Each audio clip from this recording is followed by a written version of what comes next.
You feel this nervousness on the phone there? Sir, I've been trying to make an urgent phone call up there. Well, I don't think it's something I want to do on an overseas phone. You gotta make some phone calls. Hang up the phone. Prank caller. Prank caller. Ladies and gentlemen, welcome once again to Packernet After Dark. This is the call-in show, the Packernet Podcast Network.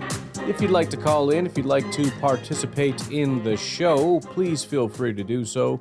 The phone number here is 608-501-0718. New callers go directly to the front of the line. We don't have any new callers, but we got Uncle Rico. Yo, Brian, it's your Uncle Rico again. Yo. And Aaron, is that who? Hold on.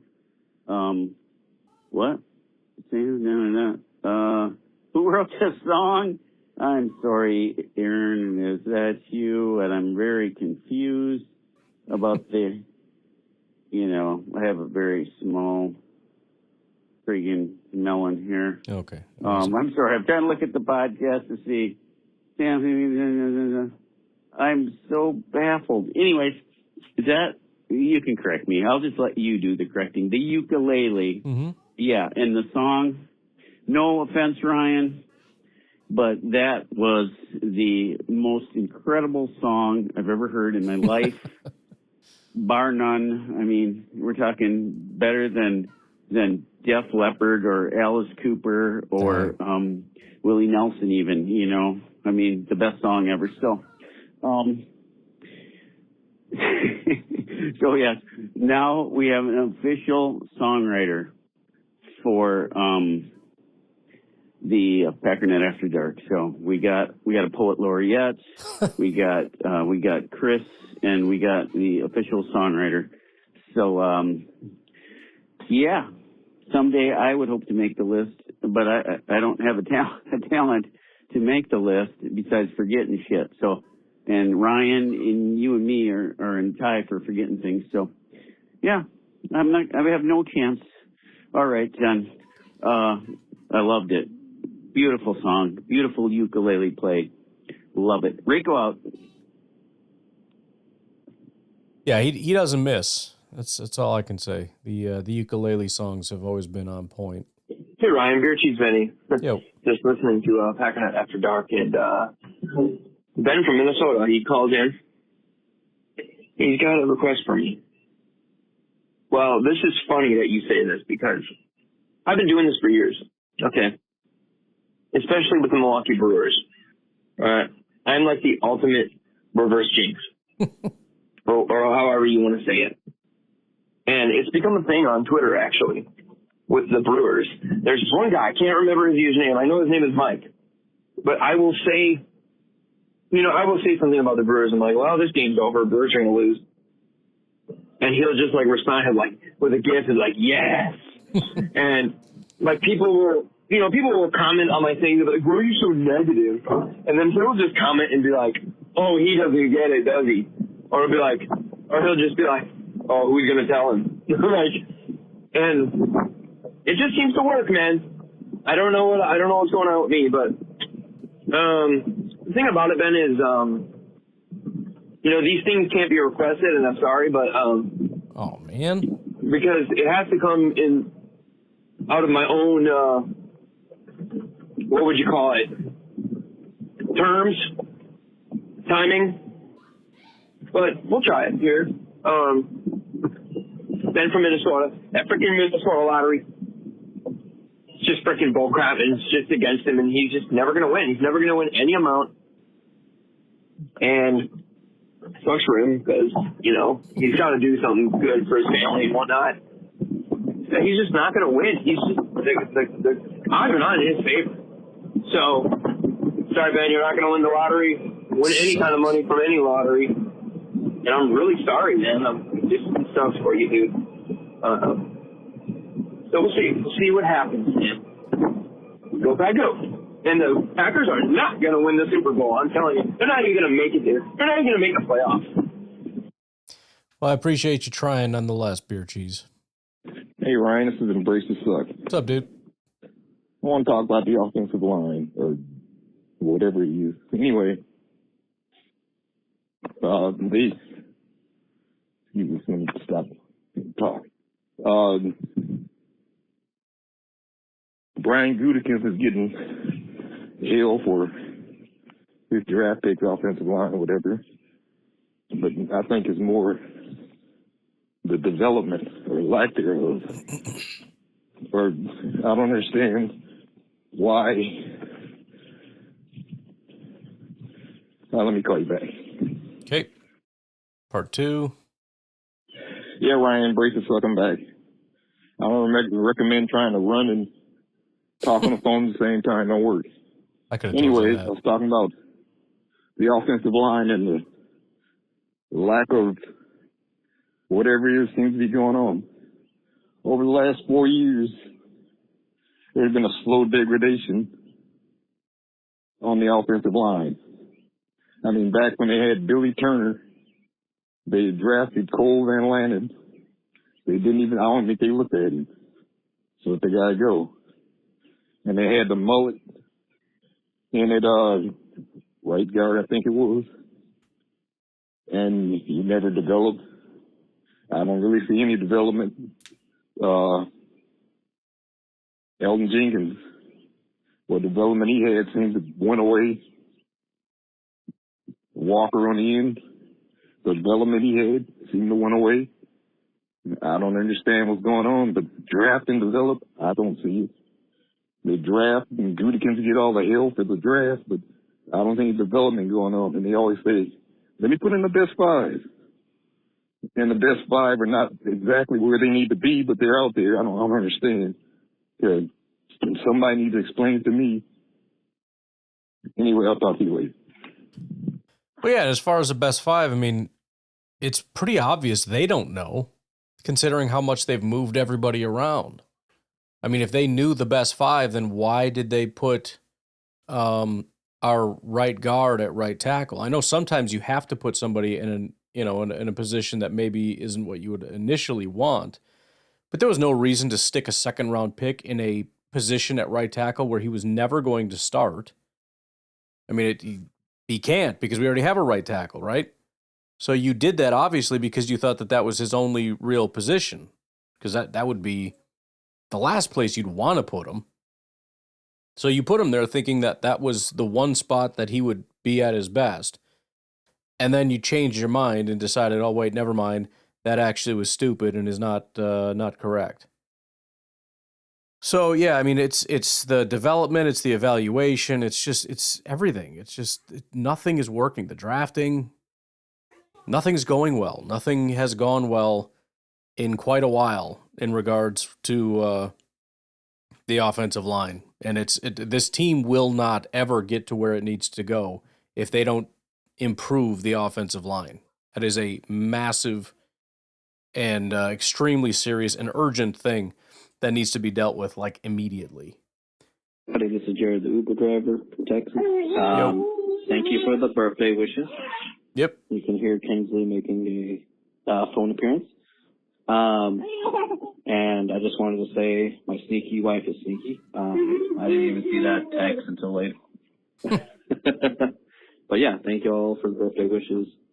And you have a great day. Sorry. Dogs are climbing on me like mountain. Bye. Go back up. Well, yeah, again, hope you had a happy birthday and had a good time with the family. Nico, what you got going on? All right, Ryan, listening to the after Dizark this morning, and first caller talked about, the disrespect Love's getting, and I get it. Yeah, it's just every once in a while you'll find someone that puts them in the top 10 or 5, but I think those are probably just Packer fans. But here's my thing. I don't care about arm talent, right? To me, arm talent means absolutely nothing, right? And that's why everyone puts, this is what annoys me so much. Everyone puts Caleb in this elite category because of his amazing arm talent. Well, he's a freaking professional quarterback. They all have arm talent, okay? You know that pass that he threw to the tight end when the guy pushed off, clearly? It just didn't look. I mean, he did it right. He just had his arms already extended, on whoever the cornerback or safety was, and he just kind of, was leverage. Then so it didn't look like he pushed, but he clearly pushed off. But whatever, Yes, that was a great pass, but I bet you 90% of the quarterbacks in the NFL, backups and everything, could probably make that pass, right? You know who had really good arm talent? Jamarcus Russell. That guy could throw the ball 80 yards. That guy could throw the ball 60 yards from his knees or from a chair. So I guess maybe technically he didn't really have the talent. I mean, I don't know. Who knows? Let's say you put that arm on, a guy who, well, John Elway had arm talent until he got old. Same thing with Peyton Manning. A quarterback that wasn't known for a cannon, you put that arm on someone, they could probably do a lot with it. What's important is what's up in the attic, right? What's controlling that arm? And obviously Marcus Russell was lacking in that category. And I think Caleb, too, was lacking. Because just to say he's got such great arm talent, that's like saying that Formula One racer goes fast. They all go fast. Right. It's what you do when you're going fast. Now, I think, and I'll just say this because I know Bears fans are just on a high, and good for them. They should be. Yeah, for sure. This was like the year of absolute 100% goes your way luck. And those happen, that year that the Niners lost to the Chiefs in the Super Bowl. Remember, they had that kind of famous picture with 10 minutes left, up like 20-10, and they're all celebrating. All right, we'll do part 2, even though it's only 7 seconds. They're all celebrating with 10 minutes left, right? Right. I see you called back again and said you got disconnected. Why don't we take a break, though? Because I don't want to rip through too many calls. We've gone through a lot before our first break, and I don't want to run out of calls. So we'll take a break. We'll be right back.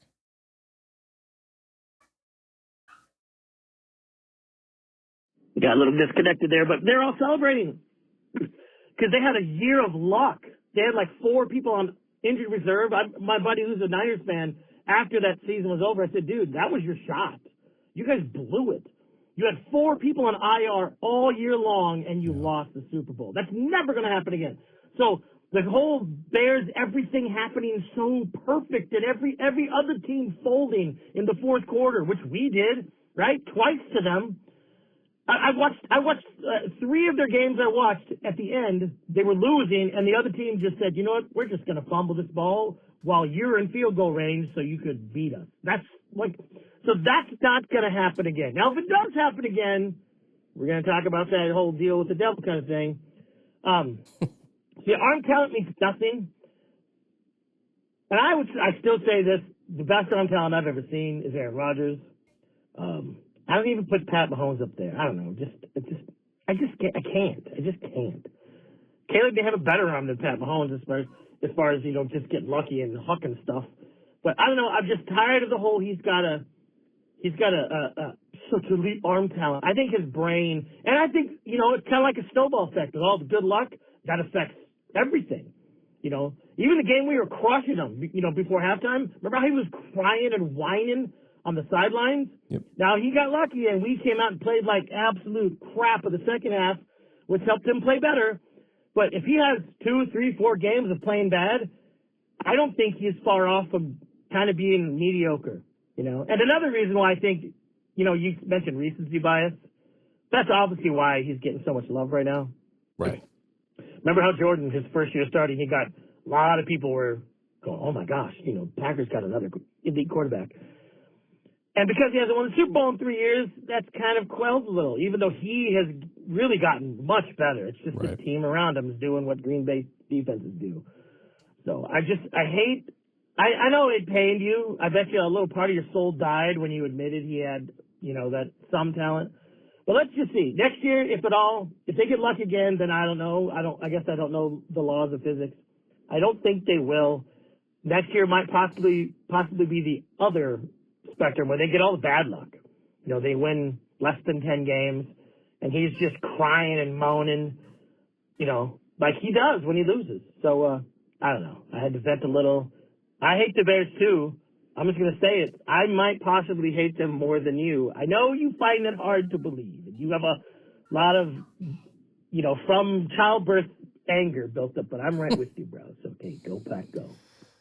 Well, to be clear, it didn't really pain me to admit he had talent because I said it back when he was in college. I mean, I've always known, as we all have, that he's got an unbelievable arm. I said I didn't want the Bears to draft him, and I mean the whole thing. I did start talking about, it's interesting he has a lot of the exact same issues as Fields had, as far as reading things or whatever.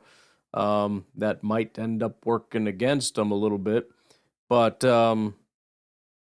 No, I mean he's always been what he is. That doesn't surprise me. So yeah, I mean as far as the luck part of it goes, they're not going to be that lucky again. But the question is, can the talent increase? That's where that's where I can't say I know they're going to be worse next year. I don't know that they're going to be worse next year. I'm quite certain they won't be that lucky. They might be, would be obviously very unlikely, but they could be lucky. They certainly can be more talented or a better actual team in some way, shape, or form. Maybe mixed with a little bit of luck. I don't know. But they're going to have to get better or they're going to get worse, which sounds very simplistic, but I swear it's not as stupid as it sounds.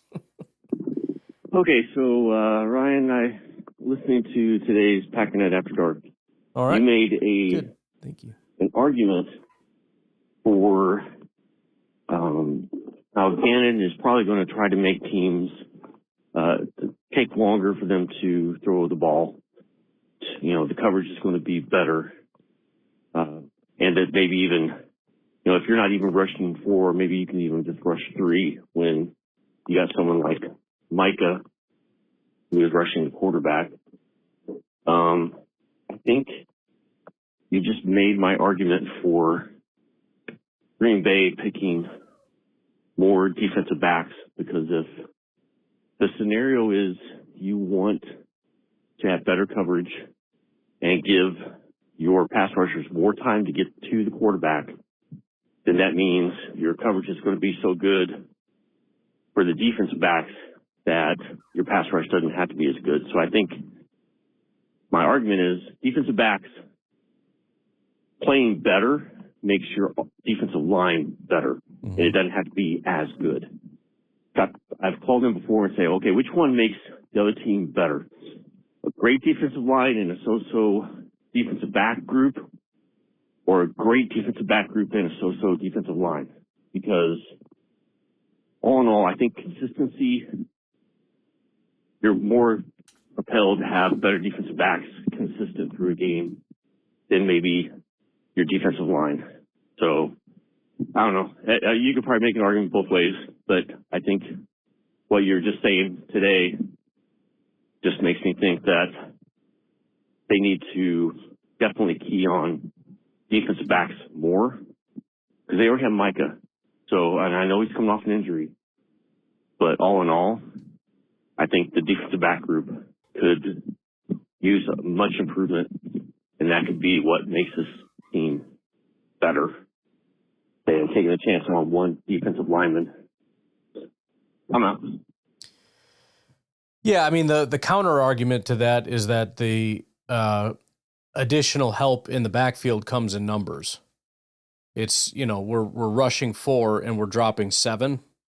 And so it's the fact that we have 7 means we don't need to be as good or however you want to phrase it on that side of it. It's not going to hurt at all, but it's just kind of a question of you have to analyze based on the situation. So for the Packers, you have Micah. So you could argue that's all the pass rush we need, and so let's just get as good as we can possibly get on the back end and go from there. The other way to look at it is we got 7 in coverage. We got to make sure the guys up front win, and we're not going to have Micah for a while. So if we can have Micah with some help, obviously we got Van Ness and Wyatt for whenever they're going to be healthy and available, whatever. But if we can make sure we have a dominant group of guys up front, that would be ideal. And then for the DB group, you don't want bad corners or safeties or linebackers, but as long as you have, I guess, decent quality, you could argue that that's good enough, and that the priority really relies on having those good pass rushers that can capitalize whenever that opportunity arises, or when those opportunities arise, because we assume there will be a lot of opportunities. So, yeah, I think that goes either way. Oh, and one thing, this is the first thing I thought of before I called, but then I didn't say it. You know why? There's absolute 100% proof that every quarterback can make that throw. Because I don't know if you agree with me or disagree with me. I don't know. I haven't heard your response yet, obviously. Because every freaking week you hear an announcer go, no other quarterback can make that throw. I'm like, really? If there was a throw that no other quarterback could make, you'd hear that maybe once or twice a year. Right. And you hear it every week, especially when it's the hometown crew, calling their game. They're going to just say that, oh my gosh, no other quarterback can. Well, if that's the case, we wouldn't hear that expression every freaking game. Right. Anyways, that's my rant.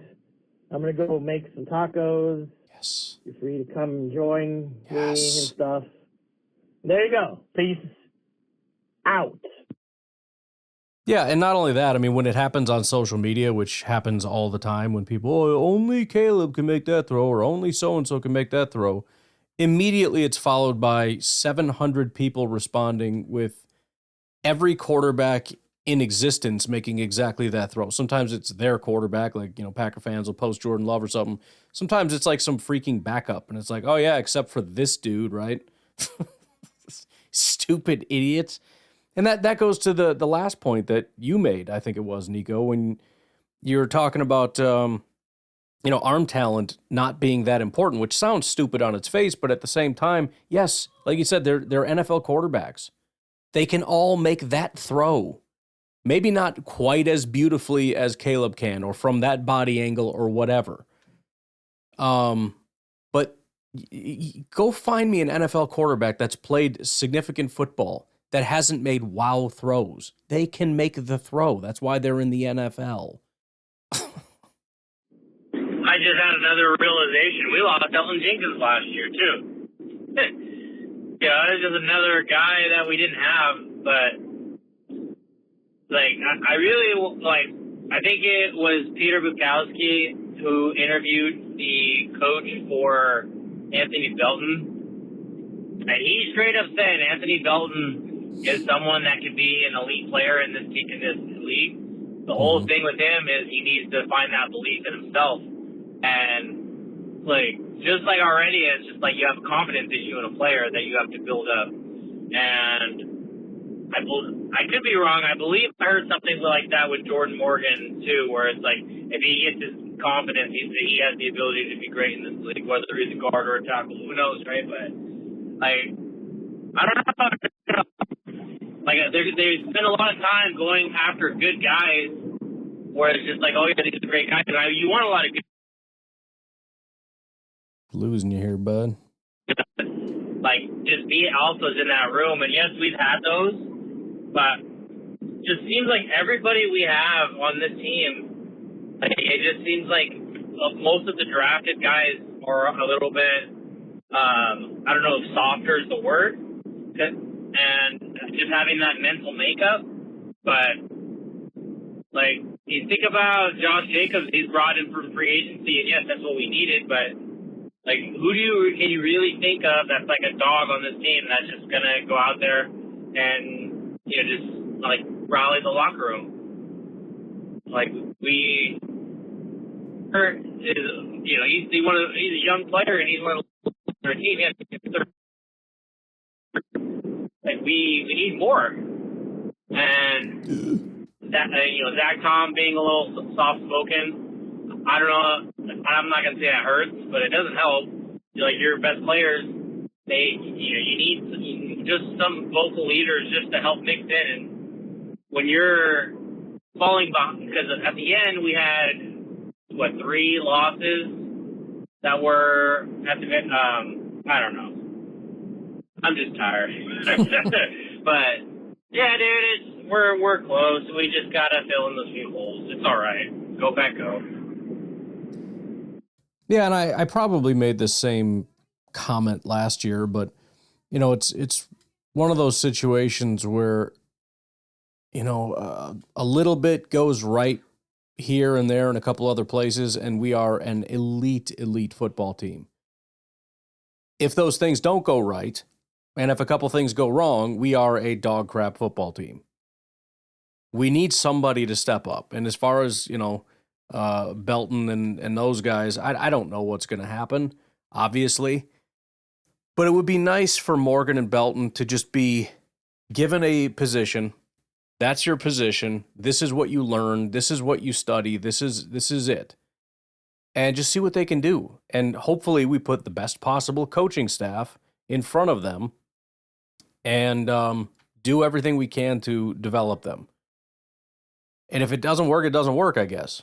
But, you know, I'd like to give them an opportunity, you know, and that is time. We got to give them time. I'm not going to sit here and that's why I haven't really been trashing them.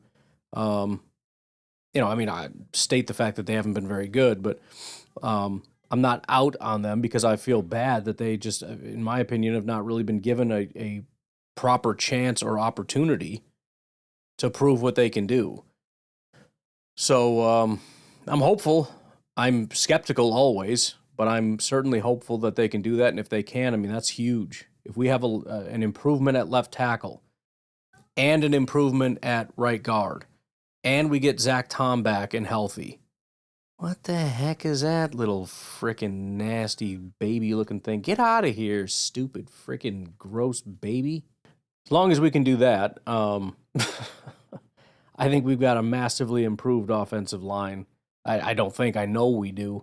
And we'll see what happens on the interior, whether it's Elton, probably not, whether it's still Sean Ryan or, you know, we get somebody new in there. I don't really know. You trying to do a flip on me, dog? I will punt you. I will punt you across this island. Stupid little baby. Yeah, dude, come get your baby, idiot. All right, let's take a break. We'll be back with AA Ron. Ryan, it's AA Ron from Eau Claire. A little backup quarterback talk. This is something I'm curious your take on. I have heard for a long time on different Packers talk shows, radio shows, whatever, if Aaron Rodgers would go down, it doesn't matter who's that backup quarterback because the season's over. Mm-hmm. That's why the Packers don't invest in a backup quarterback that can play, so on and so forth. I keep hearing that said by different people. Well, the backup quarterback doesn't matter because, you know, they even have to go in, your season's done. And I just have a little bit of a pet peeve with that because you're assuming that the backup quarterback only is called upon when your main quarterback has a season-ending injury. Mm-hmm. And we've seen many times over the last 15 years and beyond that sometimes a quarterback goes out for a couple of games and comes back in. That was the case for Rodgers a couple of times. That was the case for Love a couple of times. And I kind of take issue with this idea that, Ted Thompson never cared about backup quarterback because, you know, if you have to play him, then you're screwed anyways. But then, like, for example, Malik Willis has stepped in for a couple of games when Jordan Love has a lesser injury that he can come back from, and that's kept their season alive. So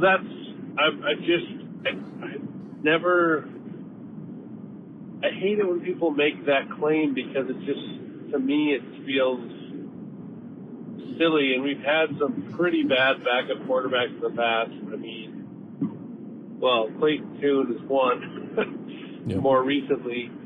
But, if someone's not starting caliber, then there's a reason they're a backup, So I think it's just a matter of getting the guy that can win in a pinch or in times, or can maybe get hot. Like a lot of good backup quarterbacks will get hot for a few games, but if you leave them in for a whole season, teams figure them out, or they don't quite perform the entire time at that same level.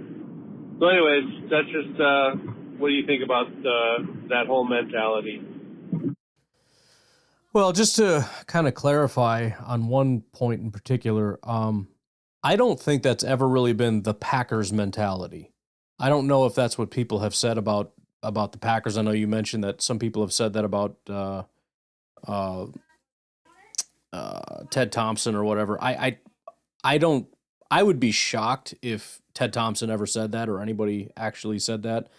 I think that's usually, podcasters and things like that. I know I've said that in the past. I don't really agree with it anymore for pretty much exactly the reasons that you said. But I've definitely made that case because I know for a long time it was a big deal among Packer fans. We have to get a better backup quarterback, and I think my biggest concern was really just the belief that there's a bunch of really good backup that there just almost are none. So the frustration was Aaron Rodgers goes down and suddenly we're bad. It's like, well, freaking duh. I mean, you think we're going to find like an Aaron Rodgers caliber player? Like, what are you talking about? It's such a rare thing. Even the Malik thing, it's such a rare thing. And it's one of those situations kind of like coaches where, okay, if you find one, cool, but he's going to be gone very soon. Like he ain't sticking around. So, it's definitely worthwhile. But again, look, if you look at what the Packers have said for, a long time now, what the heck is that? They're all for it, whether it's for trade reasons or whatever. It always, quarterback's the most important position, et cetera, et cetera. I think the Packers have been very aggressive in all that. Now, it doesn't always feel that they are because, obviously they're not using first-round picks, and we haven't had a Malik. But, again, it's because who does? The odds that we're going to have that again are exceedingly rare. Should you try? Yeah, and the reason you should, I think, is more evident to us than ever. But you're also competing with a lot of other needs, It's very easy to say that should be a high priority. It's a lot harder to say what priority should be put on the back burner. Should we draft a second corner in the mid rounds to get another shot at it, or should we try an edge rusher, which we haven't drafted yet, or a defensive tackle that we haven't drafted yet, or should we go for a quarterback? You know what I mean? So no, I do think it's important. I think it should be a priority to try to find a good backup and not just be something that's a throwaway. But again, I don't think the teams have ever said that, and I don't think it's a strong argument for people to say, your season's over. Now, if it is a season-ending injury, it should at least be noted. And I think the utility or the value in saying it is making sure we're coming from the right frame of mind. Essentially, that is like, if what you're saying is we need to find a guy that can carry us for a season, as opposed to a guy that we can plug in for a couple games and maybe get us a win or here or there or something just to keep our season from completely tanking, then you're having completely unrealistic views and expectations. So, we got to keep the proper context in mind, but I do think it's more or less kind of a dumb argument to say your season's dead. And again, I've said that, and I don't say that anymore, or at least I shouldn't. And secondly, again, I don't think this is actually the Packers' mentality. I don't think it's ever been. I think they take quarterback very seriously. It's why they regularly draft quarterbacks and bring in quarterbacks. They're not super high, value quarterbacks, because you're not going to pay these guys to come in and do that. These like second tier quarterbacks make a crap ton of money. I'm talking about guys like Geno Smith or whatever. You're not going to pay him to come in and be your backup. But I am in favor of experimenting with certain guys. That's why I've been talking about Justin Fields and whatnot, to see if you can hit a home run, get those guys before they break out, or just continue investing in the draft and see what you can get. All right, well, we got 4 calls left. I'm going to leave it at that. Please get your calls in. I know it's Sunday tonight, but we got the season starting tomorrow, or the combine starting tomorrow. So questions, comments, concerns, please get them in. I'll talk to you later. Have a good one. Bye-bye.